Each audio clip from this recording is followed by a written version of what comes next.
A todas y todos. Por favor. Hay que ser moderno. Nosotros franceses decimos aullar con los lobos. Bueno, pues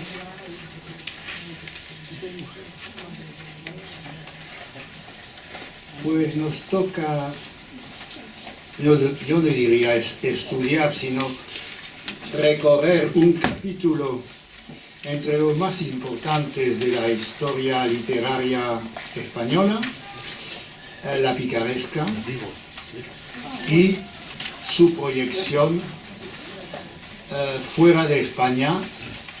Eso es, digamos, la regla del juego, ver un poco la fortuna de esos personajes que tuvieron tanta fama a lo largo de siglos, como ustedes verán, hasta los Estados Unidos y pasando por el Nuevo Mundo, evidentemente.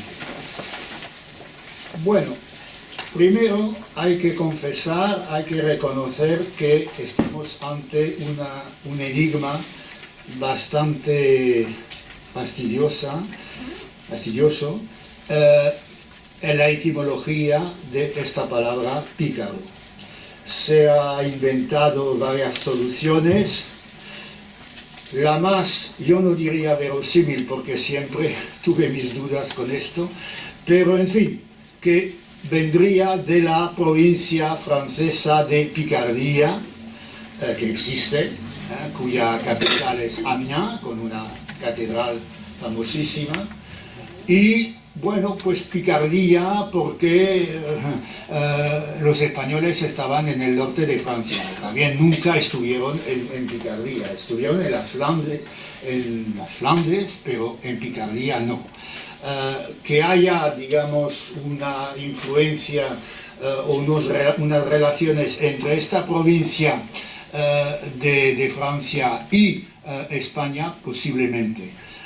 Pero de cualquier modo, ¿por qué pícaro? Porque Picardía, la región, ha dado lugar a esta creación verbal de pícaro, pues realmente queda bastante oscuro este problema. Veremos, a pesar de todo,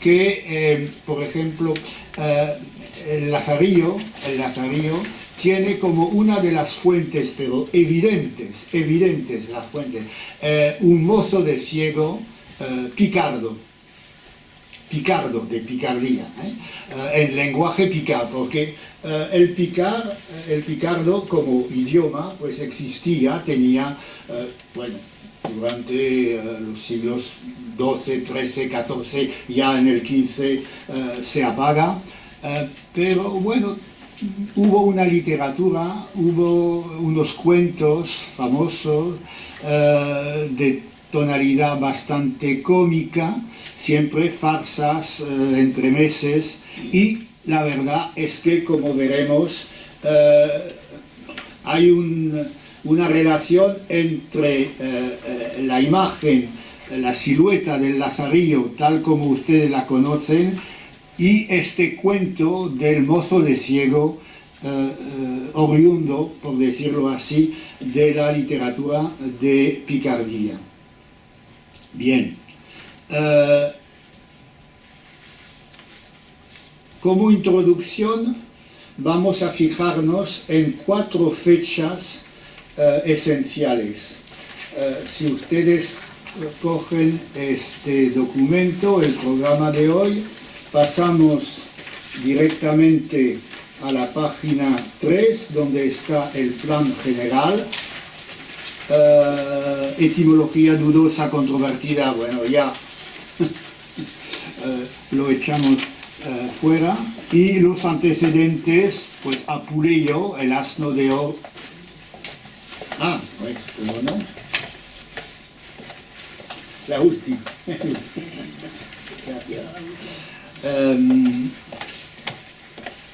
Apuleyo, el asno de oro, las metamorfosis, también es una fuente evidente de la novela picaresca, los enredos, el engaño y una tonalidad festiva, porque Apuleyo hasta hay pasajes un poco verdes en esta obra maestra de la literatura latina. Fuentes árabes, ¿por qué no? Las Mil y una noches, que no son árabes sino persas. Hay el tipo del sastre, el sastre astuto, y algunos ladrones famosos a lo largo de esos cuentos. Posiblemente unos piensan que hay una relación posible. Bien, dicho esto, pasamos digamos, lo cierto, lo esencial, las 4 fechas o hitos fundamentales. Y eso representa un recorrido, para utilizar esa palabra de entrada, de más de un siglo. Entonces, la Celestina, porque hay varias fechas con respecto a las diferentes ediciones de esta obra.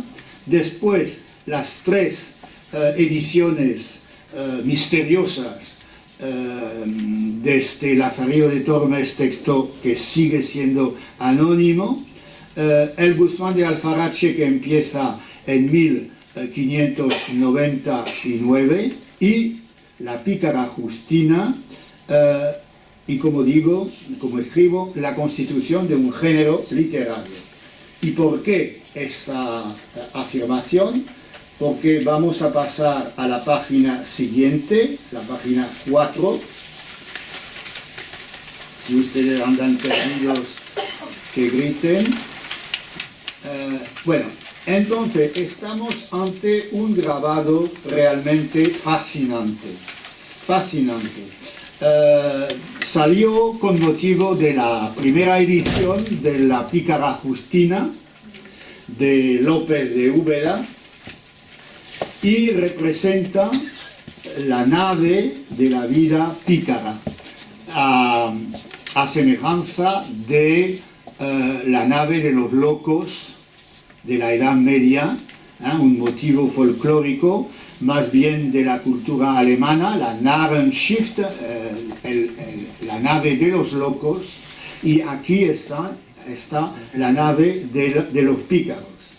Y miren ustedes, primero la Celestina, que está en medio del grabado, seguida por la Pícara Justina.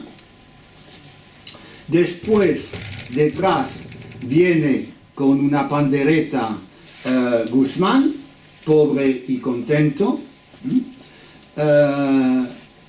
Y lo curioso, lo gracioso, es que una de las primeras obras, si no la primera, porque lo de la Celestina y la picaresca hay relaciones un poco enrevesadas, pero bueno, el Lazarillo como primer texto fundador de una tradición picaresca, pues el chiquito está en un bote salvavidas y remando.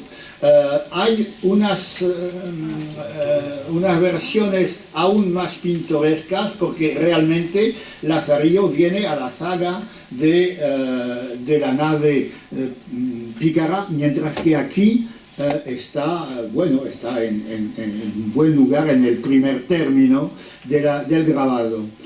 Y viene con el toro de Salamanca, una de las primeras aventuras, como ustedes saben, de Lazarillo. Salen el ciego y Lazarillo de Salamanca, pasan por el puente donde hay un toro de piedra. El ciego le dice: acerca la cabeza, vas a oír un gran ruido, y le da una calabaza enorme y dice: necio, necio, tú tienes que saber que un mozo de ciego, un punto has de saber más que el diablo.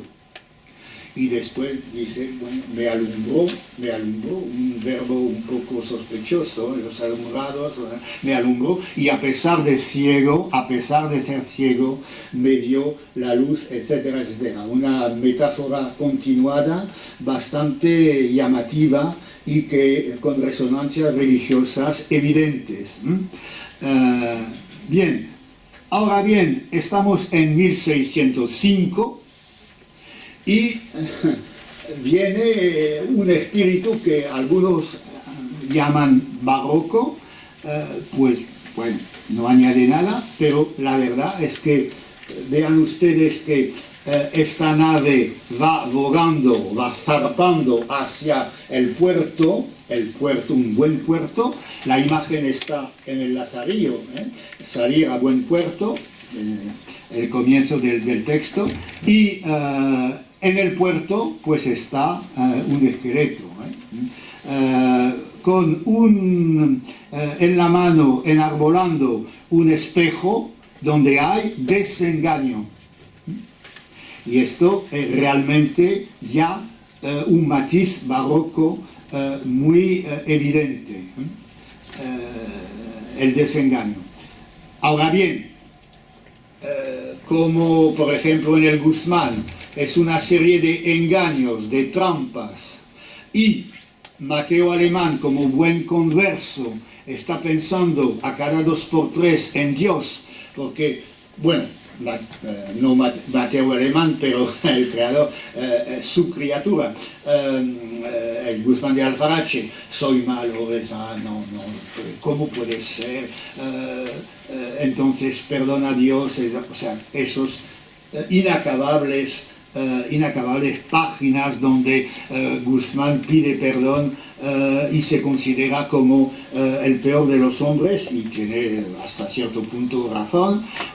Bien, entonces engaño y desengaño, pero realmente este desengaño que sale arriba en la parte izquierda, ya yo diría huele a barroco. Pues bien, entonces, y el río del olvido, evidentemente, río del olvido, que también es un aspecto otro aspecto del desengaño. Entonces, la Celestina, el Lazarillo, el Guzmán, tenemos las 3 obras maestras de algo que se va constituyendo a partir de la pícara Justina. López de Úbeda, o el editor, saca provecho de esa publicación para agrupar a esos personajes y crear un género.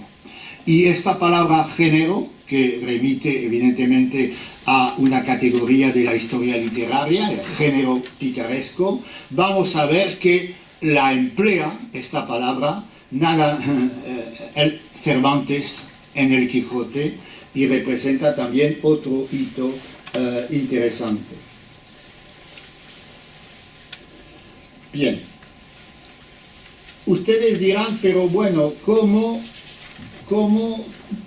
¿a qué vienen esos personajes? Y sobre todo la Celestina. ¿Por qué la Celestina representa el prototipo de este género que está constituyéndose a comienzos del siglo XVII? Pues evidentemente es un problema bastante complejo, y unos disienten fuertemente frente a esta imagen de esa explicación como prototipo. Yo diría que la explicación es muy sencilla. En realidad, cuando hablamos de picaresca, tenemos que hablar de la mala vida. La mala vida. Y la mala vida, pues la protagoniza. Pues si hace falta. Bueno, pues. Nos hemos quedado sin ellas. Bien. Todo. ¿Quién no tiene este programa de hoy? Bueno, pues entonces, muchas gracias.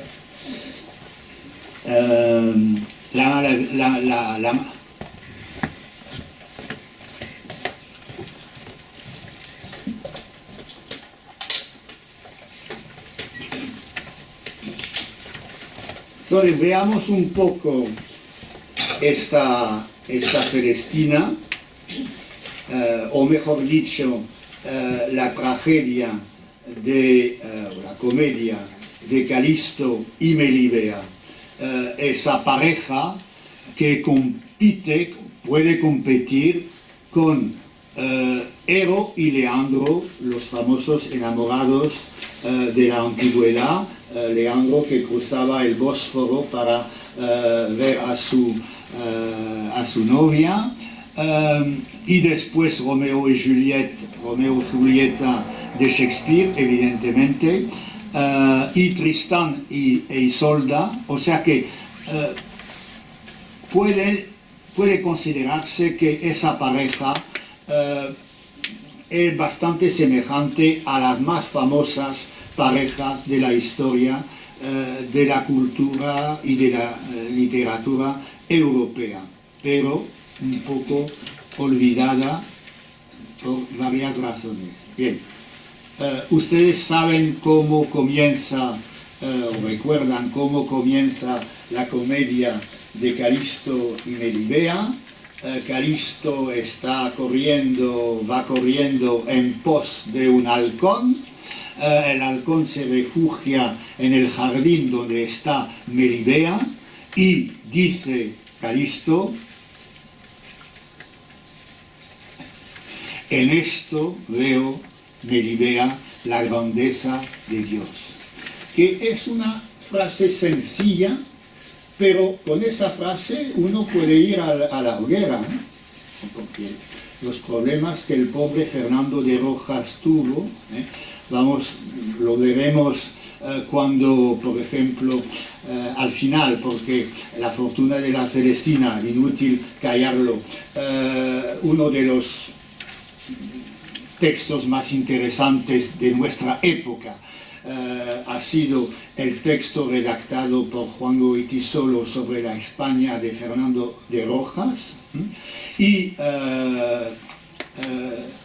pues el pobre Fernando de Rojas, su familia padeció realmente unas persecuciones tremendas de parte de la Inquisición. Era un converso, era un judío converso. Bueno, entonces los primos de Fernando de Rojas, los primos que se llamaban el apellido Franco, bueno, entonces sentenciados por la Inquisición, el futuro suegro de Rojas, sentenciado por la Inquisición y tal vez muerto, y el propio padre de Fernando de Rojas también sentenciado y quizá ejecutado, o sea, el suegro y el padre posiblemente ejecutados. Esto entre 1485 y 1888, en 3 años, pues una familia totalmente caída en la desgracia. Nacimiento de Fernando de Rojas en 1476. De manera que la explicación más sencilla de este texto es esa mentalidad de los judíos conversos que puede evolucionar hacia 2 temáticas, pero señeras. Una temática de la poesía, la melancolía, una melancolía que tiene resonancias casi neorománticas, o sea, la añoranza de una tierra perdida, de una religión perdida, de algo perdido. Bueno, esto por un lado, la poesía de los conversos. Y una obra como esa obra totalmente original, fuera de todas las pautas, la Celestina, es una visión de un autor totalmente descreído, de un escepticismo radical, que se expresa, por ejemplo, cuando el padre el padre de Melibea, después de la muerte de su hija, que se echa torre abajo, después de la muerte de su novio Calisto, o sea, Calisto cae de una escala, cae muerto, y Melibea sube a una torre, dice que ve navíos, cosa que, en fin, bueno, si estamos en plena Castilla, ¿cómo puede ver navíos? También un detalle bastante misterioso que carece de explicación, y después de haber dicho eso se echa al suelo. Y el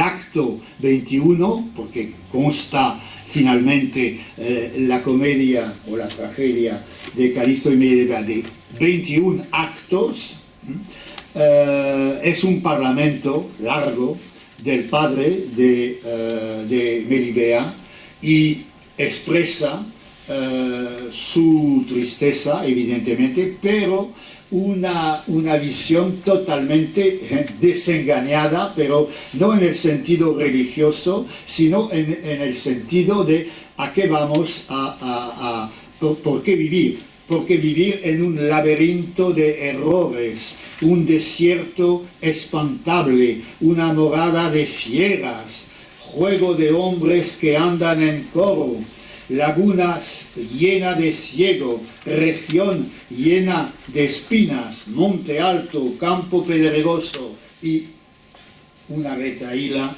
de expresiones que pintan ese mundo perverso que contempla el padre ante el cuerpo despedazado de su hija. Ustedes dirán, pero bueno, entonces, ¿y la picaresca dónde está? Es que en realidad pues es una obra de doble faz.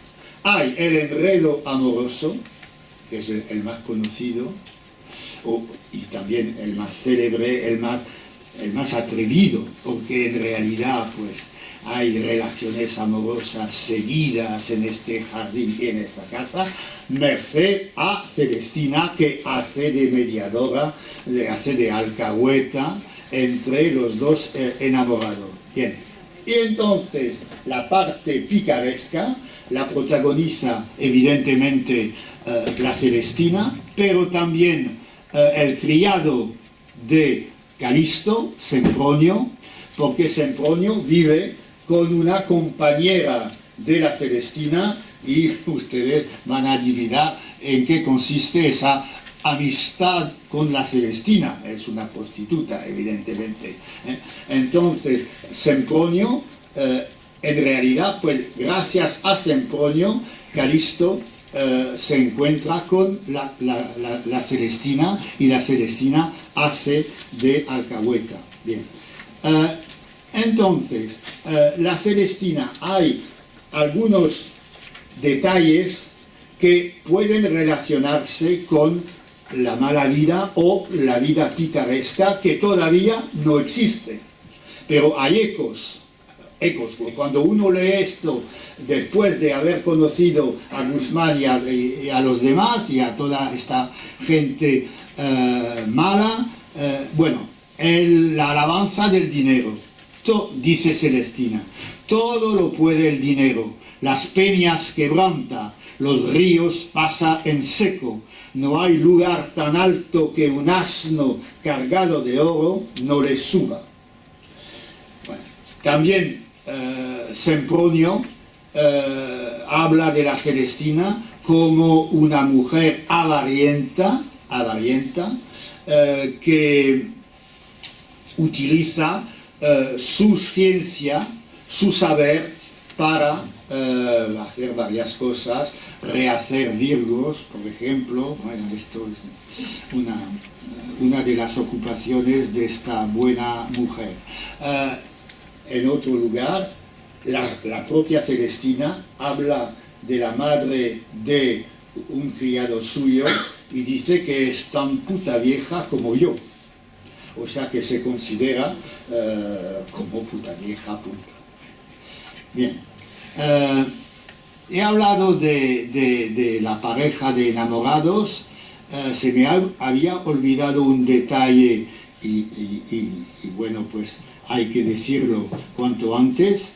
Como fuente de esa historia de los dos amantes, antes de Calisto y Melibea, hay esa pequeña novela que es una de las primeras novelas de amor moderna, Historia de los dos amantes, en latín, redactado por un tal Eneas Silvius, pero más conocido como el Papa Pío II. Dichoso tiempo en que los papas redactaban novelas de amor. Bien, el Papa Piccolomini, Eneas Silvius Piccolomini, una familia de mucha fama en Italia, bajo el nombre de Pío II, 1444. Bien, entonces, he hablado de los 21 actos de la comedia, cómo puede representarse, cómo puede ensayarse esta obra. Pues en realidad no fue obra de teatro, fue una comedia entre varias personas cultas que para divertirse presentaban un acto, un trozo de la Celestina y otro día pasaban a otro acto de tonalidad diferente, etc. Eso es la originalidad de la Celestina, que en realidad hasta nuestros días nunca ha sido puesta en tablas, pero veremos que nuestra época sí que supo presentar versiones de esta obra totalmente original. Entonces, comedia dialogada y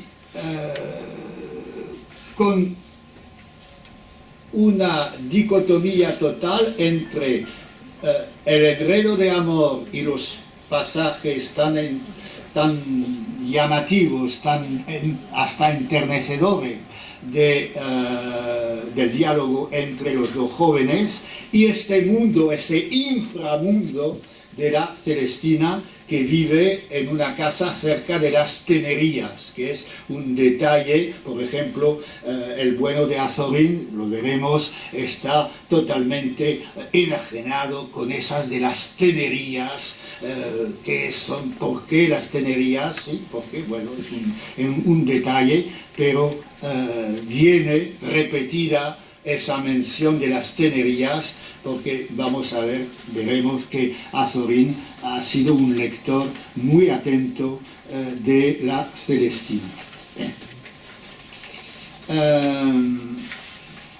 El Lazarillo. Pues el Lazarillo tiene rasgos definitorios muy marcados y vemos una relación, vemos a posteriori, como gente del siglo XXI, cómo el Lazarillo ha podido ser uno de los prototipos del Pícaro.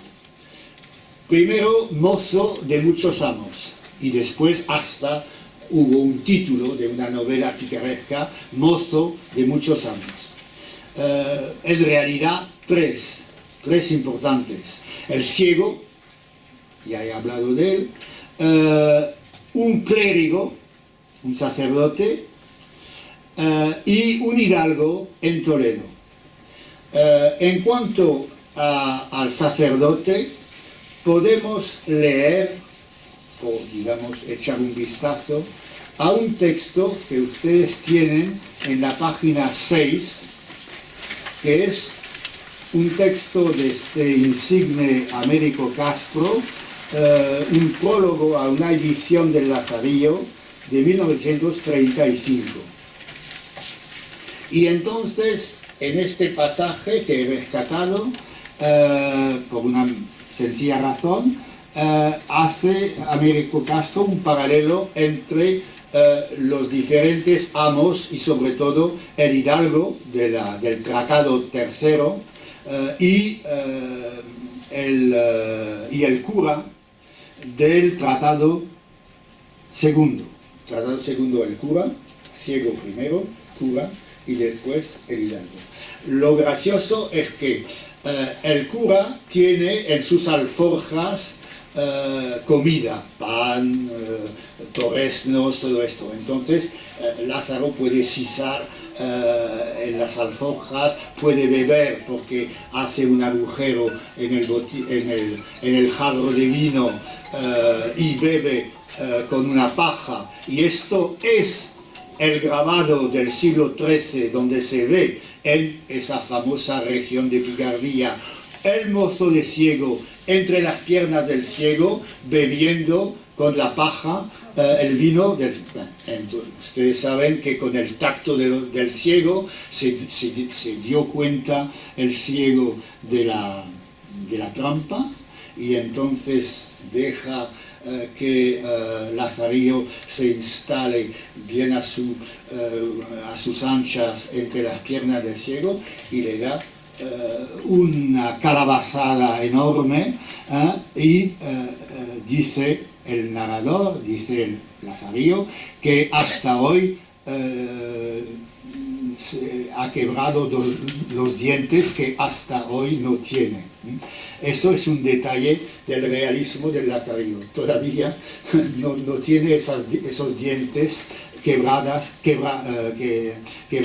por el ciego. Bien, entonces, dice, y de manera muy interesante Américo Castro, el anticlericalismo abundaba en la literatura del siglo XVI, estamos después de algunas líneas, sin que esto implicara intención de trastornar las bases de la Iglesia. En España apenas hubo herejes, aunque ya en el siglo XVI abundasen los descontentos y los angustiados para quienes la vida carecía de sentido. A muchos no les atraía el ideal de los libros de caballería, ni las empresas gloriosas de las armas españolas en Europa y América. El Lazarillo se publicó precisamente cuando el emperador Carlos V iba a retirarse al monasterio de Yuste para morir como un monje desengañado de lo que él juzgaba vanidad imperial.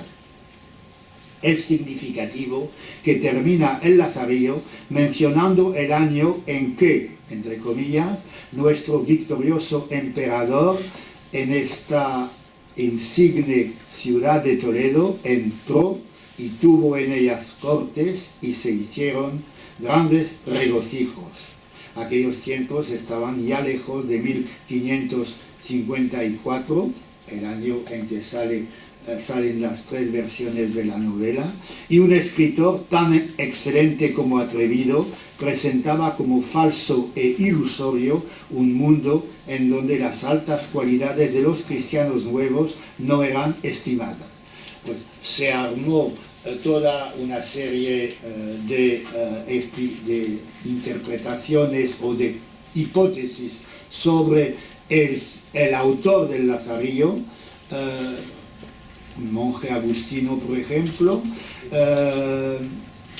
Seguro que lo de la sátira anticlerical es una de la temática central del Lazarillo. El tratado segundo presenta un retrato de un clérigo realmente espantoso, o sea, un avariento total que deja morir a su prójimo, o sea, a Lazarillo, y Lazarillo tiene que inventar cosas para sobrevivir. Y entonces pues intenta hacer agujeros, hizo agujeros en el jarro de vino del ciego y ahora hace agujeros en el arca donde están los panes y bónigos dados al sacerdote. Entonces esa avaricia del sacerdote del Lazarillo y no resisto a citar, pero expressis verbis, lo que dice el autor. Entonces, la lacería, toda la lacería del mundo estaba encerrado en este sacerdote. La lacería. Un juego de palabras con Lázaro y lacería también, o sea que padece lacería Lázaro. Y añade el autor desconocido: no sé si de su cosecha era la avaricia, o si lo había anejado con el hábito de clerecía. O sea que el hábito de clerecía favorece ese defecto, que es uno de los pecados más evidentes en relación con el prójimo. Bien. Bueno, he pasado por alto un episodio famoso con el ciego, el racimo de uvas. Ustedes lo recuerdan, el racimo de uvas, un regalo que hace la gente durante la vendimia, cuando la vendimia en Almoroj.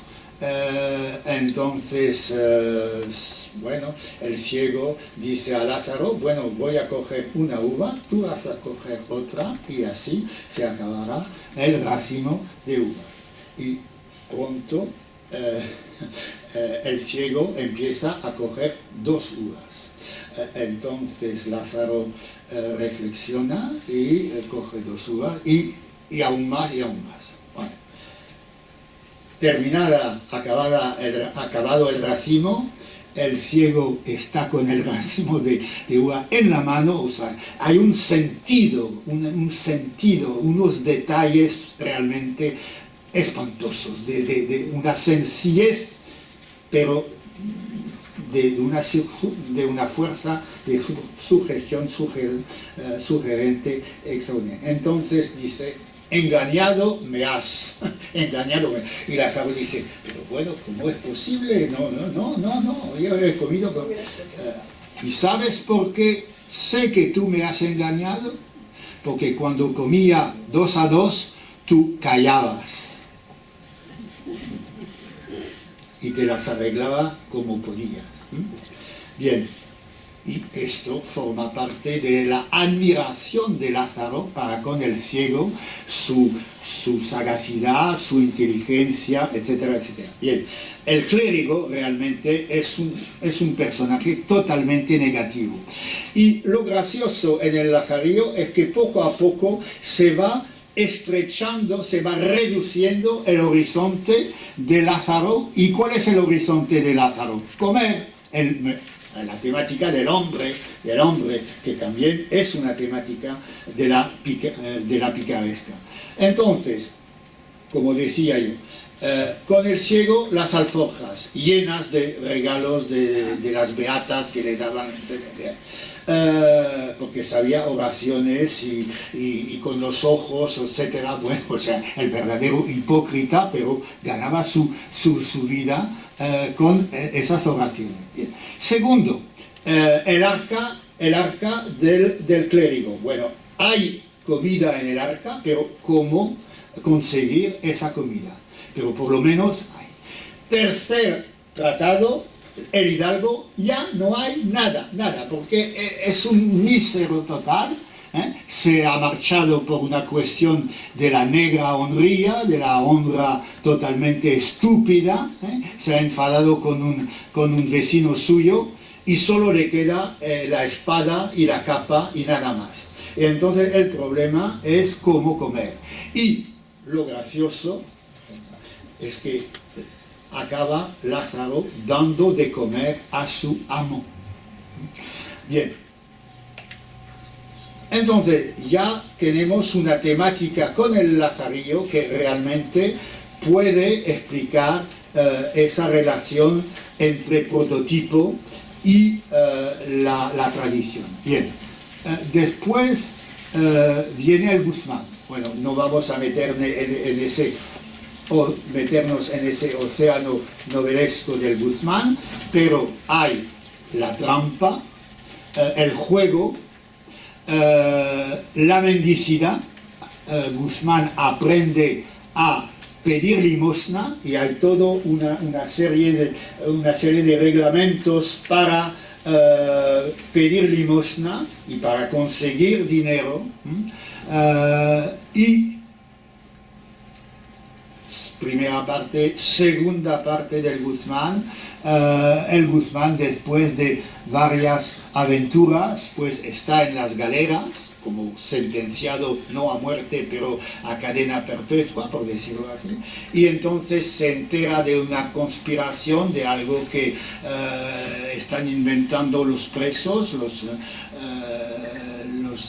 que están en el banco de la galera con él, y entonces los denuncia, y parece que con esto se va a salvar su vida. El problema religioso en Mateo Alemán es fundamental, y yo diría sencillamente que es buena parte de la explicación de esa enemistad entre Cervantes y Mateo Alemán, porque la religión de Cervantes es una religión humana, es una religión risueña, es una religión, como lo dijo Américo Castro, y también ejemplificada por lo que me atrevo a llamar mi maestro, Marcel Bataillon, el famoso autor de Erasmo en España. Sin Erasmo no había el Quijote. O sea, es un escorzo, pero realmente muy verdadero, muy sensato. La religión de Cervantes es una religión del Renacimiento, mientras que Mateo Alemán, por obvias razones, como converso, judío, etcétera, etcétera, tiene una visión totalmente trágica de la vida, y esto explica hasta cierto punto esta enemistad entre ambos hombres, entre ambos autores. Y precisamente, dicho esto, vamos a pasar justamente en ese año 1605, cuando aparece la primera parte del Quijote. Y hay un episodio muy interesante para nuestro problema, el capítulo 22 de la primera parte, donde Don Quijote se encuentra con los galeotes. Entonces se entabla un diálogo con uno de los galeotes, Ginés de Pasamonte, y se entera Don Quijote, de que Ginés de Pasamonte está escribiendo su vida. Entonces le pregunta Don Quijote a Ginés de Pasamonte: este libro que usted escribe, ¿tan bueno es? Pregunta. Respuesta: es tan bueno, respondió Ginés de Pasamonte, que mal año para Lazarillo de Tormes y para todos cuantos de aquel género, ojo, se han escrito o escribieren. Entonces está de manera palmaria la conciencia de la existencia de un género, y como prototipo, como texto prototipo, el Lazarillo de Tormes. Mal año para Lazarillo de Tormes y para todos cuantos de aquel género se han escrito. Y claro que detrás del Quijote está Cervantes, con esas preguntas. ¿Y cómo se intitula el libro?, preguntó Don Quijote. La vida de Ginés de Pasamonte, respondió. Y la tercera pregunta, con la mejor, la sorna. ¿Y está acabado?, preguntó Don Quijote. Contestación de Ginés de Pasamonte. ¿Cómo puede estar acabado?, respondió él, si aún no está acabada mi vida. Y ahí es realmente el problema de Cervantes frente al género picaresco. Es una, ¿cómo diría yo? Es algo que ficticio, no es la vida, porque para Cervantes la vida representa algo realmente muy importante cuando, por ejemplo, está hablando en sus novelas de la vida en Italia, o sea, la vida de su juventud, la juventud de Cervantes. Bien. Entonces, esa vida novelada, esa materia novelable, como se dice también, a Cervantes no le gusta y parece algo artificioso. Entonces se ha dicho, y con razón, que en Cervantes sí que existe una temática picaresca, pero, y la palabra me hace gracia, son obras apicaradas, o sea que huelen un poco a pícaro, pero no del todo. Y evidentemente remite esto a Rinconete y Cortadillo, una de las novelas ejemplares, y los dos chicos, que son chicos, los dos chicos, Carriazo y Avendaño, de la Ilustre Fregona, y Invención Suprema, los dos perros, Cipión y Berganza, porque cuenta Cipión su vida, que realmente es una vida de pícaro, padece hambre, inventa trampas, etcétera, etcétera. Bien, entonces en la Ilustre Fregona hay los pasajes más célebres que comentan esa vida de los pícaros. Y dice Cervantes, o el narrador de la Ilustre Fregona, que hay que conocer las almadrabas de Sahara, en el sur de Andalucía, para realmente graduarse de maestro en las almadrabas de Sahara. Eran por un medio de ladrones, de todo esto, de estafas. Y otro pasaje famoso: o pícaros de cocina, sucios, gordos y lucios, pobres fingidos, no son pobres, tullidos falsos, remite a las trampas de Guzmán, y de la Plaza de Madrid, mandilejos de la hampa, con toda la caterva innumerable que se encierra debajo de este nombre de pícaro. Sí que supo captar Cervantes esa fuerza de esta palabra que huía de toda explicación lógica, pero es esa caterva innumerable que se encierra debajo de este nombre de pícaro. Baja del toldo, amainar el brillo, no os llaméis pícaros si no habéis cursado 2 cursos en la Academia de la Pesca de los Atunes, y otra vez remite a las almadrabas. Bien. Paréntesis, esa novela ejemplar de la tía fingida, donde hay un modelo de la Celestina, de la alcahueta, pues parece que no es de Cervantes y es un lío, sigue siendo un lío. ¿Es de Cervantes o no es de Cervantes? La tía fingida es una novela ejemplar que tiene su mérito, pero huele un poco a algo tradicional, con poca imaginación.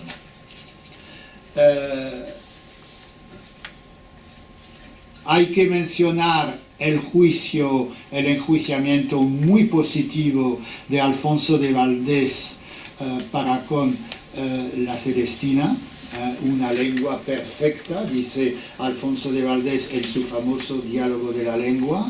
Un soneto de Cervantes en la primera parte del Quijote, en el que soneto ensalza al autor de la Celestina, como, digamos, hitos también de la fortuna incipiente de este personaje. Y llegamos a una creación, secundaria, pero realmente muy interesante, el personaje de Fabia en la famosísima comedia de Lope de Vega, El Caballero de Olmedo. Fabia facilita los amores del caballero de Olmedo y se le llaman madre desde el comienzo, madre como la Celestina, madre. Entonces, la alabanza de Fabia por don Alonso sabe cosas, sabe hacer cosas, porque la Celestina, en realidad, pues hay que decirlo, pero bien dicho, que la Celestina tiene saberes. No es una puta así cualquiera, tiene saberes y en el ensayo que posiblemente he mencionado de Ramiro de Maeztu, donde vienen los tres personajes típicos de la literatura española, Don Juan y la Celestina, pues subraya, recalca Ramiro de Maeztu los saberes, el saber de la Celestina. O sea, no es una persona cualquiera. Ahora bien, cuando se alude a unos episodios de esa vida de Fabia en la comedia lopesca, dice Fabia, una muela he menester del salteador que ahorcaron, pues evidentemente remite a esa caza de dientes que siglos después va a dibujar Goya en un grabado famoso, caza de dientes, o sea, los ahorcados, porque el diente es algo que lleva suerte, parece. Bien, otro detalle de Fabia en la tercera jornada, dice un personaje, el gracioso, que no supo Circe, la maga, la famosa maga de la antigua, Medea, la que inventa venenos, ni Hécate, no supo Circe, Medea ni Hécate, lo que ella sabe. Entonces se hace hincapié también en esos saberes de Fabia, lo mismo que la Celestina. Y lo gracioso es que es ese personaje de Fabia que desempeña el papel de una Celestina y el enredo de amor tan conmovedor del caballero de Olmedo, que de noche le mataron, etcétera, etcétera, cosa conocida. Bien. Con la música de Antonio de Cabezón, perdonen, o sea que la música del Caballero de Olmedo, inventada por Antonio de Cabezón, el maestro célebre de las variaciones, el maestro de la música moderna, según algunos. Y unas palabras sencillas sobre lo que las historias de la literatura llaman la celestinesca, o sea, la tradición de la Celestina, y por ejemplo, Feliciano de Silva, el padre de Amadís, pero no Amadís de Gaula, sino Amadís de Grecia, libro leído por el Quijote evidentemente, entonces redacta la segunda comedia de Celestina, y otros dos menos conocidos escriben la tercera y la cuarta Celestina. O sea que la Celestina tuvo, digamos, una descendencia dramática en cuanto a tragedias o comedias, según el apellido, a lo largo de la primera mitad del siglo XVI, ojo, 1535, lo de Feliciano de Silva. Bien. Entonces, esto dentro de España, pero ¿qué pasa fuera de España? Pues vamos a coger la primera página de vuestro dossier, como se dice en castellano, y entonces pues vemos que hay algunos párrafos.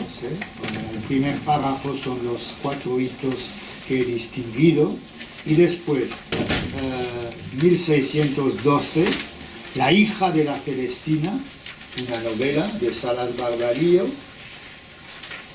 las novelas ejemplares de Cervantes, bien. Carlos García, un judío radicado en Francia con la desordenada codicia de bienes ajenos, o Antigüedad y nobleza de ladrones, donde el primer ladrón que existió en el mundo fue Lucifer. O sea, fíjense ustedes la descendencia picaresca con un antepasado como Lucifer. Y llegamos a las primeras imitaciones. The Rogue, la palabra inglesa que remite a pícaro. The Rogue or The Life of Guzmán de Alfarache, una versión, adaptación del Guzmán. Y también para el dominio inglés, The English Rogue, o sea, la picardía, la tradición pícara inglesa, de dos Richard Head y Francis Kirkman. Y en Alemania, la famosa novela, una de las primeras novelas de lengua alemana, Johann Jakob Grimmelshausen, El aventurero Simplicissimus, o sea, esto del personaje, el falso personaje simple, que no es simple, sino astuto, o sea, una antífrasis.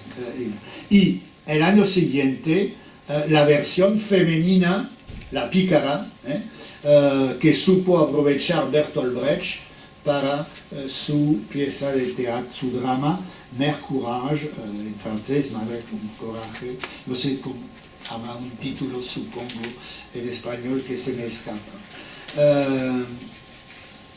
The Dutch Rogue, o sea, los holandeses, ahora, los holandeses, Dutch, los pícaros holandeses, o Guzmán, o Amsterdam, no es Guzmán de Alfarache, sino Guzmán de Amsterdam, y los irlandeses, Irish Rogue.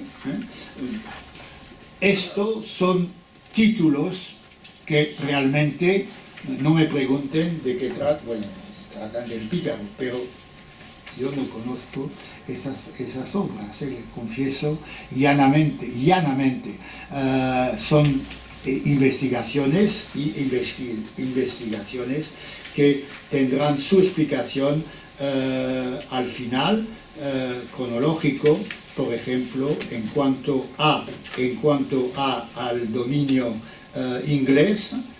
Vean ustedes en 1979 una preciosa tesis de un francés, de un anglicista, especialista de inglés, Louis Gondebaud, le roman picaresque, entre comillas, con una cautela, porque a ver a qué remite esta palabra picaresque, le roman picaresque anglais, o sea, que abarca la segunda mitad del siglo XVII y parte del siglo XVIII. Hubo traducciones, evidentemente, y con esto vamos a pasar precisamente al siglo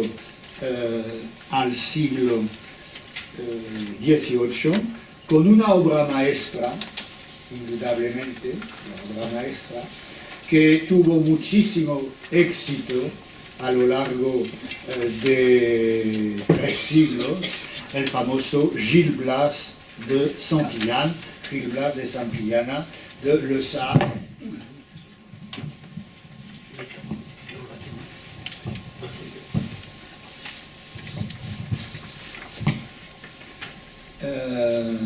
Tres partes, desde 1715 hasta el 35.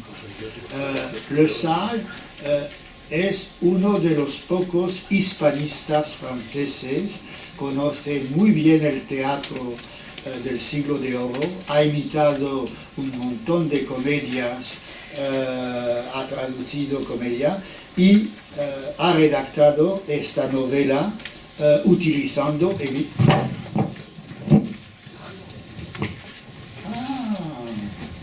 Ahí está.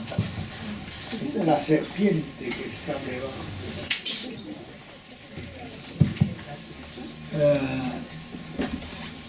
Ha utilizado modelos novelescos y de comedias para su novela. Ahora bien, un comentario sobrio pero esencial.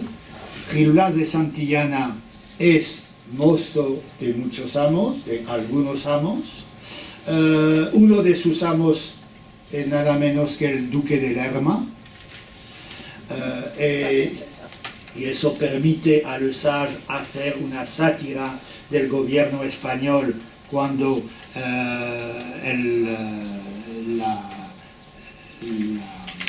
el gobierno del válido duque de Lerma. Pero en realidad Gil Blas de Santillana tiene una sola idea, es llegar a ennoblecerse, a conseguir la nobleza. Y al final está viviendo en su palacio de Liria, un palacio espléndido, y ha conseguido el título de noble y vive a sus anchas, rico y respetado. Esto representa la trayectoria de la burguesía francesa, que tiene una idea durante el antiguo régimen, es conseguir la nobleza. Esto es uno de los alicientes, digamos, de la ideología burguesa. De manera que es una novela muy interesante, bien redactada, una novela con, digamos, algunos retratos en clave paródica. Por ejemplo, se habla de un tal Góngora, evidentemente porque estamos en España, pero en realidad remite a uno de los enemigos de Le Sage, un tal Oudard de la Motte, que hizo una tragedia interesante sobre Inés de Castro y representa un estilo un poco enrevesado, como el estilo gongorino, y entonces se llama Góngora y en realidad se trata de un poeta francés. Y así a lo largo de la novela hay ese juego entre nombres, apellidos españoles y en realidad un secreto conocido de todos, que se trataba de unos personajes franceses. Segundo título, y también tenemos que detenernos unos instantes, Moll Flanders, porque Moll Flanders, según algunos especialistas, lo que no soy, es realmente el modelo más logrado del pícaro, versión también femenina. Moll Flanders. Moll Flanders, 12 años prostituta, ramera, 5 veces casadas, una vez con su hermano, 12 años ladrona y 8 años desterrada a Virginia, la colonia inglesa de Norteamérica, pero al final rica y honrada. Bueno, con esto queda dicho el enredo de esta novela, que representa evidentemente una trayectoria, un cruce por todas las clases de la sociedad, y una vida mala, una mala vida evidentemente, que raya en el pecado total, sea un pecado protestante como o sea católico. Pero Moll Flanders, para algunos aficionados, representa una obra muy lograda. Bien, la vida de Torres Villarroel, uno de los pocos ejemplos que permite ver cómo sigue viviendo la tradición picaresca con una autobiografía no novelada un poco, ese famoso escritor Torres Villarroel, que existió, escribió su vida, autobiografía, y llegamos a las más famosas novelas inglesas de Smollett, de Fielding, Tom Jones, incluso con las versiones de película, Smollett y Laurence Sterne. Entonces, aquí tenemos realmente unas huellas muy, en fin, que llama la atención, de unas imitaciones del género español de la picaresca en Inglaterra, cosa que no existe en Francia, pese a que he mencionado Le Neveu de Rameau, porque representa un poco el tipo del pícaro, vive de algunos recursos y de algunos robos. Ahora bien, miren ustedes que esta novela ha sido publicada en 1891 y la fama de Diderot consiste en la enciclopedia y no en el Neveu de Rameau, y es una novela interesante, ¿eh? Lo mismo con Jacques le Fatalista, que representa entre la tradición pícara, porque Jacques le Fataliste es el criado del maestro que cuenta su vida, y también hay esa pareja que remite a Don Quijote y Sancho, ¿eh? O sea, una imitación también de esta pareja. Y llegamos a Con color corvo, o sea, Buenos Aires y Lima, el Lazarillo de ciegos caminantes. Ustedes tienen un trozo de esta obra difícil de conseguir, pero la tengo. Lamentablemente, pues un texto un poco oscuro, con color corvo, y solo quiero mencionar dos cosas. Primero, esa alusión precisamente al pícaro, Los serranos, hablo de los mestizos, es página 6 debajo de Américo Castro. Los serranos, hablo de los mestizos, son más hábiles en picardías y ruindades que los de la costa. Bueno, y va a contar una estafa con algunas monjas. Bien, pasamos, porque ustedes leerán esto si a ellos les interesa, cosa que dudo, en fin, porque, bueno, es un texto interesante, pero el segundo detalle, y que no es un detalle, en la página 7, porque en realidad, ¿por qué se llama Lazarillo? Se llama Lazarillo porque es un itinerario que va de Buenos Aires a Lima, y entonces es un documento muy interesante sobre las colonias españolas del subcontinente. Miren ustedes lo que dice, y se ha comprobado que había detalles reales, ¿eh? Es un documento que para los historiadores es algo fascinante. Bueno, para algunos literatos, estudiosos de literatura como yo, por ejemplo, bueno, un poco mitigado. Bien, entonces, página 7, parte baja, a mi tránsito se estaban vendiendo en Córdoba actual Argentina, 2.000 negros en pleno siglo XVIII. Y ustedes preguntarán, pero ¿qué fueron de esos negros? Pues sencillamente eso se sabe. El ejército, el sitio de Buenos Aires por los ingleses, y ha sido una matanza enorme de negros, enorme, pero las tradiciones, las costumbres han seguido su curso incluso en Buenos Aires, incluso donde hay un santo de cara totalmente negra, que es el patrono de los negros de Buenos Aires.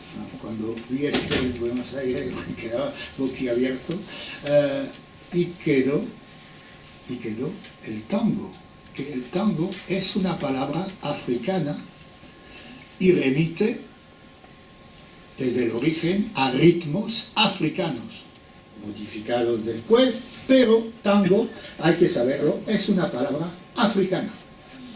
Y eso es la huella de los negros de Buenos Aires. Bien, entonces, 2000 negros en Córdoba, todos criollos, o sea, nacidos, criollos como los demás, de las temporalidades, en un lugar, solo de las 2 haciendas de los colegios de esta ciudad. Y si ustedes pasan a la columna siguiente, a ver si me equivoco, entonces se descubre que las monjas tienen esclavos. Me aseguraron que solo las religiosas de Santa Teresa tenían una ranchería de 300 esclavos. Bueno, con eso se cultivan la huerta, los jardines, de ambos sexos, a quienes dan sus raciones de carne y vestido de las burdas telas que trabajan, contentándose estas buenas madres con el residuo de otras agencias. Evidentemente que hay rasgos anticlericales y, como no, a lo largo de este itinerario, las riquezas de los conventos, etcétera, etcétera. Bien, entonces he rescatado este texto y quiero mencionar también, pero eso sería harina de otro costal, las novelas de Lizardi, del mexicano Lizardi, un poco más tarde, el famoso Periquillo Sarmiento, y estamos a 1816 y 30, o sea, justo la época de la independencia de México. Esta novela, muy influenciada por las ideas enciclopédicas, el problema de la educación, el problema de las malas costumbres, algunos rasgos didácticos un poco pesados a veces, pero es la primera, considerada como la primera novela americana, mexicana, del continente. Hemos saltado una cosa, un problema de literatura, de crítica, Beaumarchais, le Barbier de Séville et le mariage de Figaro. Y hay gente, tal vez astuta, pero inteligente, que hizo el paralelo entre Figaro y Pícaro. Sobre todo cuando se sabe que Beaumarchais es uno de los pocos franceses que conoce la cultura española, que se fue a Madrid y tuvo un problema porque la hermana de Beaumarchais había sido seducida por un escritor bastante famoso, o un periodista, Clavijo y Fajardo.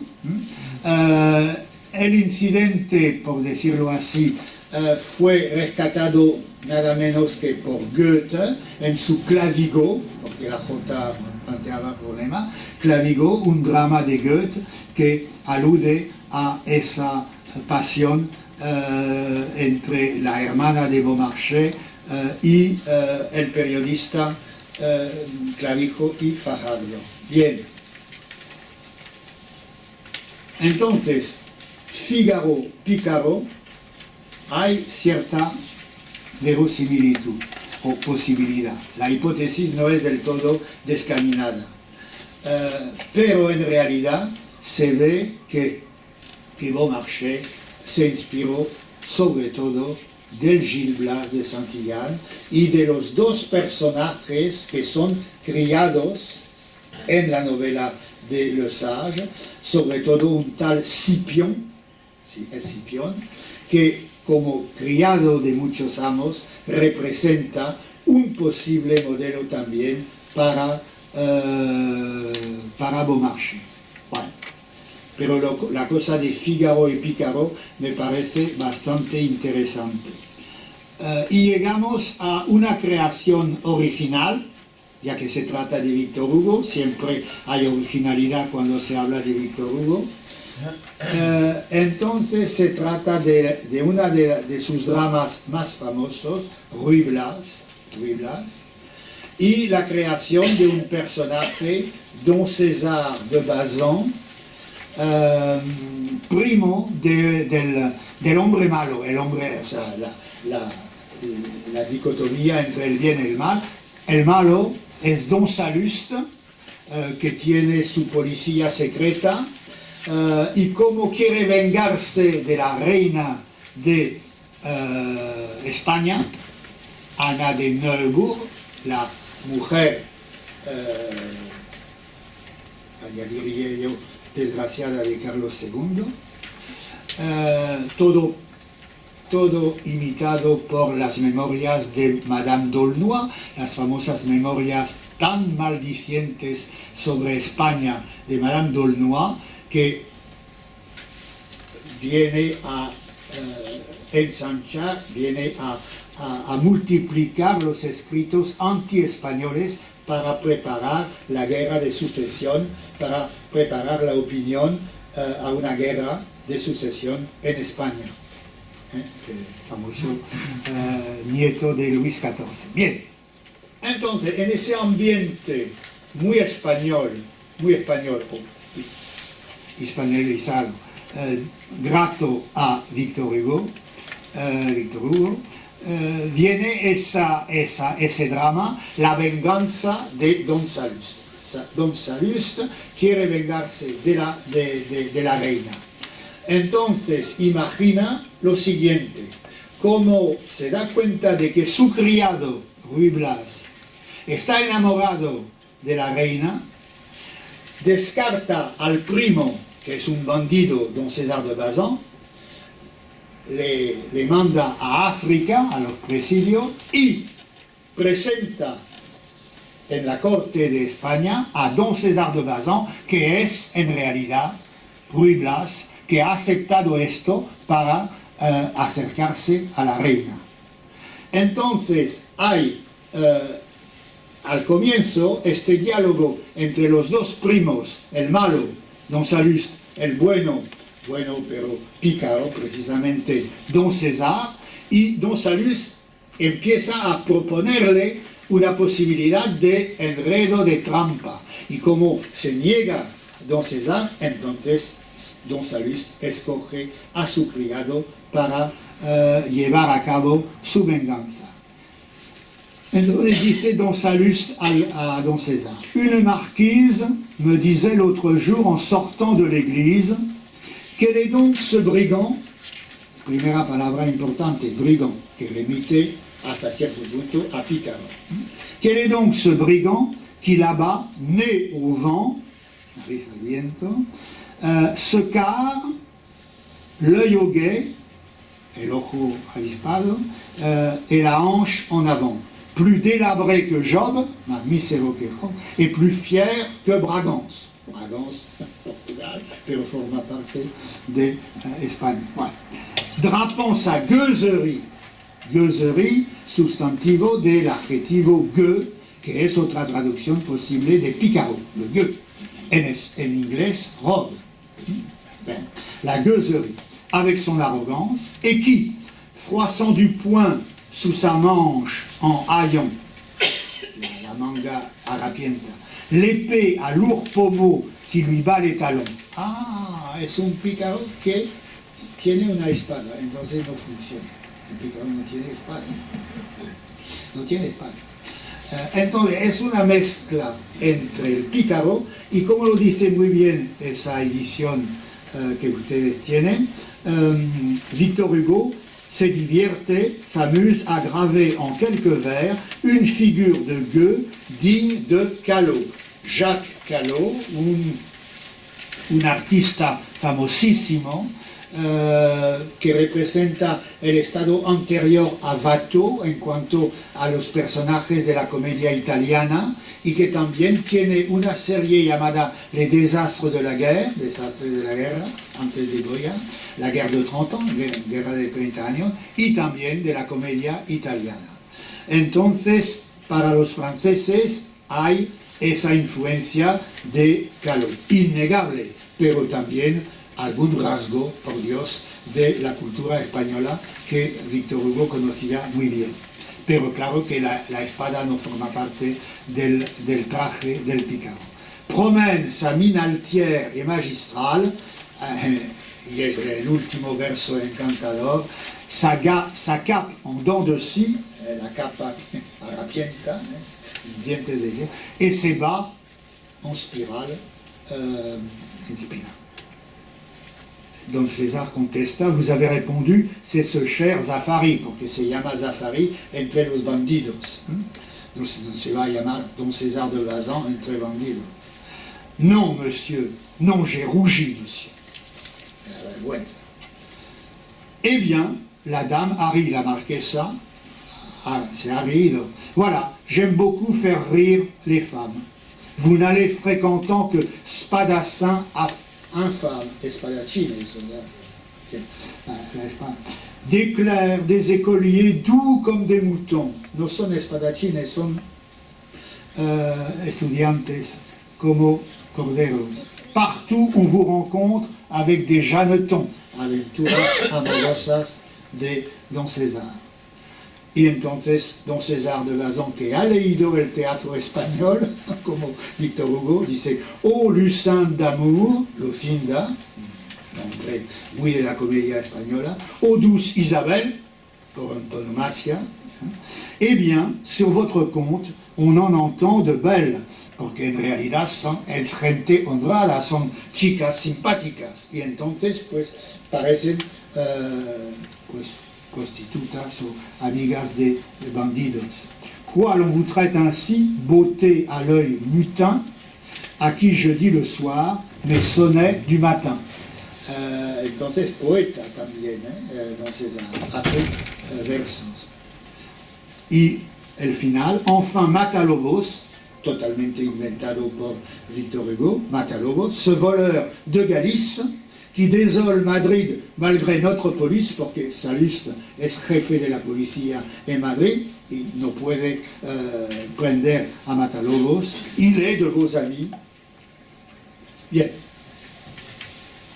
Entonces pasamos rápidamente al siglo XX, y el siglo XX, pues, bueno, ustedes tienen esa idea que tendríamos que ahondar, que el bandido, el bandolero, sustituye al pícaro en el siglo XIX como tipo español. También en la novela de Théophile Gautier, pero no podemos detenernos. Bien. Y el pícaro norteamericano, entonces ustedes tienen los varios títulos. Empieza a mediados del siglo XIX y es interesante porque los americanos llaman confident man, o sea, el hombre que hace sus confidencias, que expresa sus memorias, su autobiografía, y la idea de que el pícaro en la tradición norteamericana es el nuevo Adán. O sea que es un hombre que ha de constituirse paulatinamente conforme va descubriendo el mundo y conforme va engañándose o engañando a los demás. Entonces ustedes tienen algunas versiones,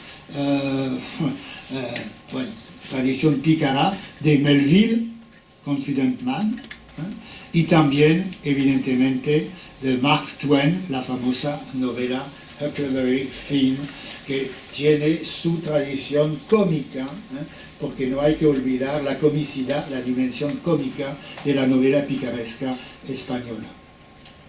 Y termina el siglo XIX con una de las obras maestras de la crítica, Chandler, que escribe la primera historia de la tradición picaresca, Romance of Roguery, o la romance de la picaresca, Episode of the History of the Novel. Y es evidente que la novela en Europa empieza, la novela moderna empieza con la picaresca. Y después viene, justo después, a Don Quijote. Bien. Entonces, para el siglo XX, pues un detalle gracioso, Picasso ha pintado una famosa Celestina, periodo azul, porque todo está sumido en ambiente azul, la Celestina, 1903, que es una tal Carlota Valdivia. Bien. También el Ciro Bayo, el famoso Lazarillo español. Todos los alumnos franceses han aprendido un trozo del Lazarillo español porque había descripciones de España en los libros donde aprendían el español. Bueno, no digamos que es una obra maestra, pero es interesante. Y topamos con una obra maestra, una pequeña joya sacada de la recopilación Castilla de Azorín, Las nubes, que remite a la Celestina, y Lo fatal, que remite al hidalgo de Lazarillo de Tormes. El hidalgo, que al fin y al cabo en Azorín deja de ser un mísero, hereda una fortuna una hacienda bastante notable, y se va a vivir a Toledo, donde había encontrado una miserable vida, y se hace el retrato. ¿Y quién retrata a este hidalgo desconocido? El Greco. Porque se ve, está con la mano en el pecho, no cabe la menor duda que, o sea, eso es el juego de Azorín, utilizando retazos de la historia cultural, o el Lazarillo, el cuadro del Greco, etc. Pero he escogido Las nubes porque realmente es un texto famosísimo. He notado que en las ediciones para chicos en las escuelas españolas, por ejemplo, la versión en Anaya, editorial Anaya, una versión para chicos de la Celestina, pues y mencionan el texto de Azorín como una valiosa recreación original de la Celestina. ¿Y por qué original? Porque, como ustedes ahora lo saben o lo recuerdan, Calisto, Melibea mueren, caen de la escala, caen de la torre. ¿Y cómo empieza Azorín? Calisto y Melibea, página 8. Calisto y Melibea se casaron, como sabrá el lector si ha leído la Celestina. Un juego entre Azorín y el lector. Ahora bien, esa supuesta segunda vida de los personajes deja paso a Azorín, a la imaginación de Azorín, y va primero a describir, porque a Azorín le gusta la descripción, o sea, el tiempo detenido, el tiempo silencioso y el tiempo detenido. Hay pasajes en otros textos donde Azorín se queja de la varaunda de las casas de Levante, porque él era de Levante, de Valencia, de Orihuela, de Yecla. Entonces, la mañana las criadas que lavan el suelo, que gritando, para Azorín es insoportable. Azorín concibe la casa en silencio, y ustedes ven que va a inventar la casa de Calisto y Melibea, donde todo es paz y silencio en la casa, segunda columna. Melibea anda pasito por cámaras y corredores, nada de la mujer de Levante de que se queja Azorín en algunos textos muy sabrosos, o sea, la perfecta casada. Los armarios están repletos, etcétera, etcétera. Y un vocabulario espantoso, un vocabulario técnico que remite a las cosas, porque en realidad no se trata de describir, sino de evocar la vida secreta de las cosas. Cacharros, etcétera, cántaros, alcaparras. La huerta es amena y frondosa. Bien. Ahora ustedes me dirán, pero bueno, ¿y a qué remite el título Las nubes?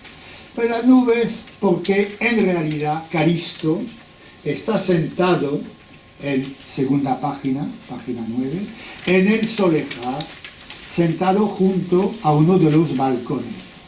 Tiene el codo puesto en el brazo del sillón y entonces esa postura remite a un verso del arcipreste de Hita, uno de los autores gratos a Azorín. Miren ustedes que del fines del siglo XV remontamos al siglo XIV, al libro de Buen Amor. Y después de esa alusión que nos presenta a un Calisto meditabundo, melancólico, que ve pasar las nubes y toda la descripción de las formas volubles de las nubes, dice Azorín, siglos después de este día, o sea, que no se trata más de un día en este cuento, en que Calisto está con la mano en la mejilla, la postura del arcipreste de Hita, un gran poeta, Campoamor, gran poeta para él, hombre del siglo XIX, habrá de dedicar a las nubes un canto en uno de sus poemas titulado Colón. Y dice la nota cita los versos a que alude Azorín. Y dice Azorín, del famoso poeta Campoamor, diríase que las nubes son ideas que el viento ha condensado. Ellas se nos representan como un traslado del insondable porvenir. Vivir, escribe el poeta, es ver pasar. Pues francamente, el verso un poco chabacano, ¿no? ver pasar los coches, bueno. Y entonces va sutilmente mejorar la poesía de Campoamor Azorín, que no es poeta, no ha nacido para poeta. Sí, vivir es ver pasar allá en lo alto las nubes. Mejor diríamos, y ahí está andando con pies de plomo Azorín, porque va a mejorar una poesía, sí que es muy mejorable. Mejor diríamos, vivir es ver volver. Es totalmente diferente. Primero tenemos un efecto fónico que se llama, si somos pedantes, la paranomasia, o sea, la rima interna al verso. Vivir es ver, volver. Y ahí tiene relieve este verso. Es ver, volver, todo en un retorno personal perdurable. Y es la idea del eterno retorno que ha desarrollado Azorín numerosísimas veces en su prosa. Y vuelve al jardín, el jardín lleno de silencio, se escucha el chillar, yo escribiría con doble L, chillar, doble L, es decir, de las rápidas golondrinas. También en Azorín las golondrinas vuelan raudas, aquí son rápidas. Bien, se ha burlado Umbral de los adjetivos de Azorín de una manera muy cruel e injusta. El agua de la fuente cae deshilachada. Bueno, ahí está una palabra muy interesante. Por el tazón, bien. Entonces, repite, en el jardín todo es silencio y paz. Y miren ustedes que en realidad no es un cuento, sino un poema en prosa, con un ritmo, con repeticiones, y la repetición forma parte de la poetización de la realidad. Calisto contempla estático a su hija. De pronto un halcón aparece revolando rápida y violentamente por entre los árboles. Y entonces volvemos, como la serpiente que se muerde la cola, el eterno retorno, a la escena primera de la comedia Calisto y Medea. El Calisto de Azorín contempla su propia juventud que se repite. Y claro que es el tiempo ingrato, como dice también en otro cuento, el tiempo que pasa, y es ver, volver. Al llegar frente a Lisa, se detiene absorto, sonríe y comienza a hablarla. Hablarla, ¿no? Yo preferiría le, pero bueno, no soy Azorín. Calisto lo ve desde el carasol y adivina sus palabras. Eso es un detalle encantador, porque en realidad sabe que va a repetir lo que él había dicho cuando tenía 23 años, porque el Calisto de Fernando de Borja tiene 23 años para un chico que todavía no está casado. Bueno, unas nubes redondas blancas pasan lentamente sobre el cielo en la lejanía. Bien. Entonces, esto es una recreación muy azoriniana, donde la temática del silencio y la invención al margen de los clásicos. Y yo aludo a un título de Azorín, Al margen de los clásicos, donde inventa nuevas vidas de los clásicos. Hay cosas muy divertidas, porque cuando ustedes van a leer que Santa Teresa con su cochecito está recorriendo Castilla para fundar conventos, pues entonces, o Lope de Vega, en hombre de negocio, cosa cruel, en hombre se gana la vida vendiendo mercancías por todas partes, la vida un poco movida del buen Lope. Entonces, la recreación al margen de los clásicos. Bien, y rápidamente lo que he llamado la vuelta de la Celestina en nuestros días. Es realmente una vuelta, porque hay algunos detalles interesantes. Primero, como telón de fondo, el estudio, el ensayo de Juan Goytisolo sobre la España de Fernando de Rojas, donde, claro, Juan Goytisolo, que aboga por una vida, la vida libre antes de la Inquisición, pues se dedica a mostrar las persecuciones de Fernando de Rojas, pero también esa extraordinaria libertad de pensamiento que ostenta el autor de la comedia Calisto y Medea. Bien, entonces es realmente una reevaluación, una revisitación del clásico de parte de Juan Goytisolo. Se puede discutir las novelas de Juan Goytisolo y, francamente, dicho con entera franqueza, no son mis libros de cabecera. Ahora bien, los ensayos de Goytisolo, precioso, y unas intuiciones. Entonces, la España de Fernando de Rojas revive, con este ensayo, revive un momento en que está vacilando España entre la Edad Media con cierta libertad, según Juan Goytisolo, y los reyes católicos, la Inquisición, la nueva era que va a conocer España. Otro ejemplo muy interesante es la empresa poética de Soledad Puertolas, académica, que ha publicado una versión en español moderno de La Celestina. No cuenten con que voy a criticar esa iniciativa, ni mucho menos. ¿Cómo conocemos la Ilíada? Por medio de traducción. ¿Quién lee el griego de Homero? Entonces, Puertolas va a traducir para los chicos, para el público moderno, La Celestina. Ahora bien, como buen traductor y no traditore traductore, la famosa frase italiana, va a intentar captar precisamente el sabor de esta lengua, sobre todo, como ella dice, que es una lengua que está haciéndose.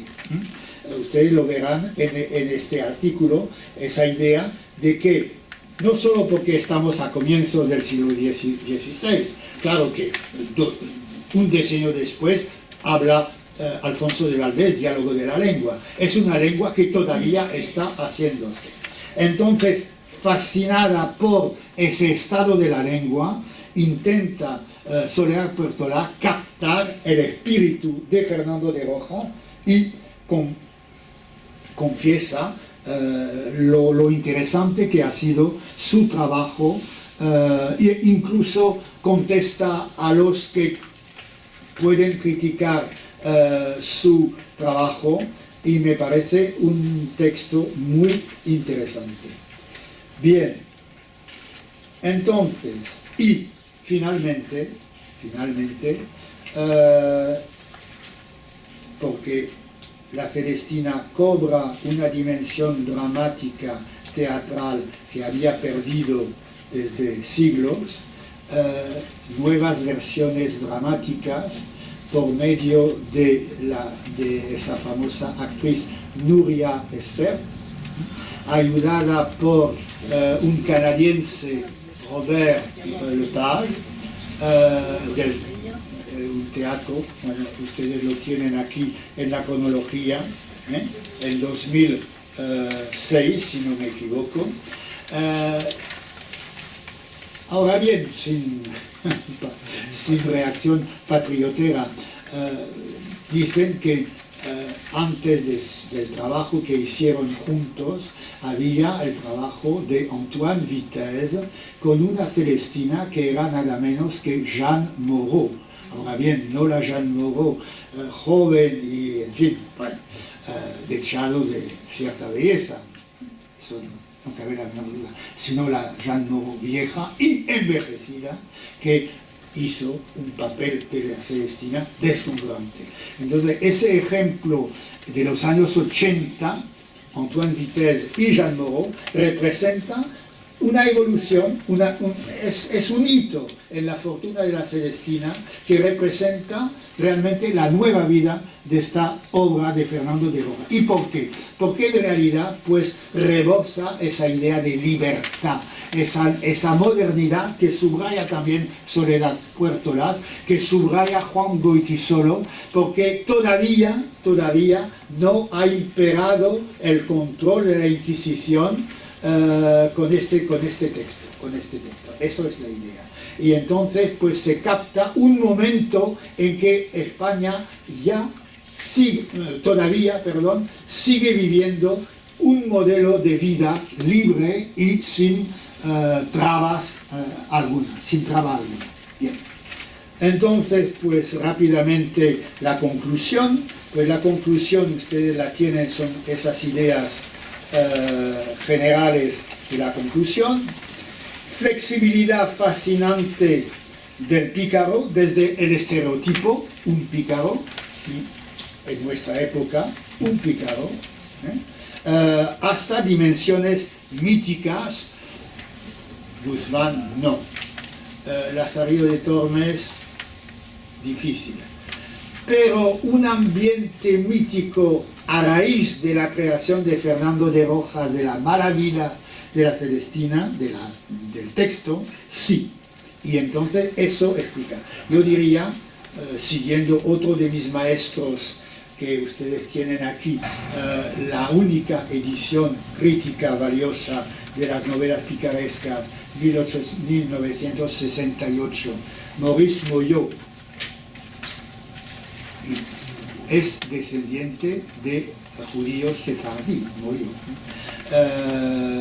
editor de las novelas picarescas en la prestigiosa colección La Pléiade, aboga por la inactualidad de la picaresca, o sea que es, bueno, le gusta provocar a la gente, yo he sido su alumno y padeció bajo él,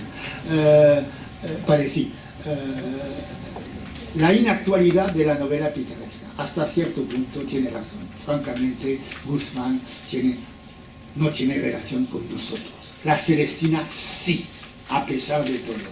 El espíritu que que dimana de ese personaje. Sí.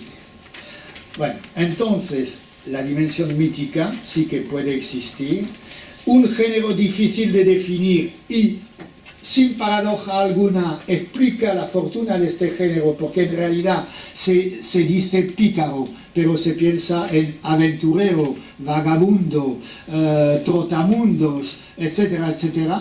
Una generalización de esta vida pícara bajo otros tipos literarios. Ahora bien, la picaresca como conjunto de situaciones existenciales, eso sí que es una idea muy importante, porque la mala vida, el hambre, la trampa, la muerte, la vida precaria, todo esto son situaciones existenciales. Y yo no invento nada porque hay algunos ensayos, incluso un pequeño ensayo sobre la picaresca de un autor que se llama Enrique Tierno Galván, del 74. Leanlo. O sea, la interpretación según la filosofía existencialista, o sea, la situación vivida día a día. Y eso me parece interesante porque hemos visto situaciones existenciales con el Cid, pero con la gloria, bueno, también con la trampa, porque cuando engaña a los judíos con su arca llena de arena y no de joyas, bueno, bien, esa idea de situación existencial la rescatamos para el Quijote y para Don Juan también. Es un hilo conductor a lo largo de nuestras conferencias sobre la picaresca, situación existencial que explica la actualidad y también la fuerza de esta literatura que traspasa los siglos para impartirnos una lección vivencial. Bueno, muchísimas gracias.